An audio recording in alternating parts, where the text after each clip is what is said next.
Collector कार्यालय में collector Ashish Singh की अध्यक्षता में टीएल बैठक संपन्न हुई। इस बैठक में अपर कलेक्टर, निगम आयुक्त और सभी विभागीय अधिकारी उपस्थित थे।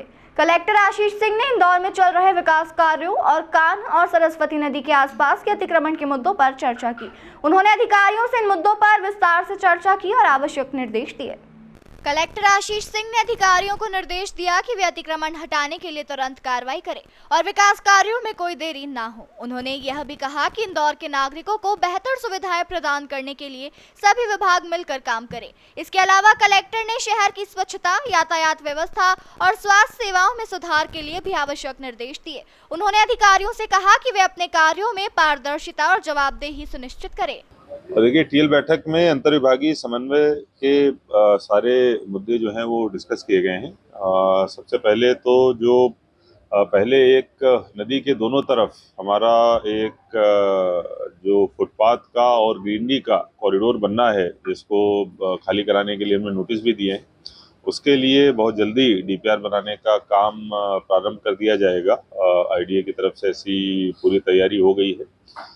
इसके साथ साथ जो बायोमेट्रिक अटेंडेंस है वो हमारी कलेक्ट्रेट में तो शुरू हो गई है, लेकिन अब उसको पूरे ज़िले में हमको स्थापित करना है।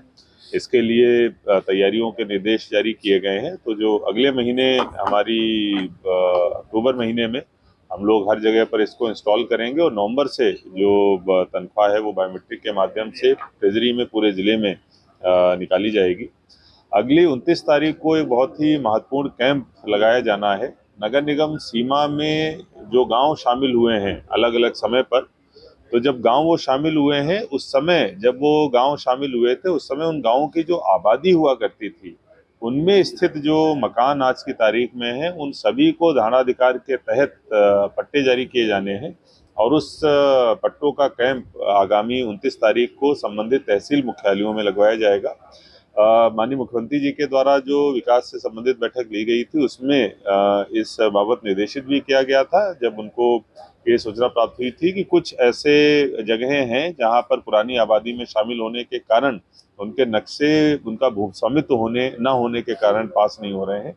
तो उसके लिए इस कैंप का आयोजन किया जा रहा है। आपके माध्यम से मैं सबसे अपील भी करता हूँ कि अगर आपका घर किसी ऐसी जगह पर है नगर निगम सीमा में जो गांव में जिस समय था वहां पर आबादी हुआ करती थी, तो आप धारणाधिकार के तहत आवेदन कर सकते हैं।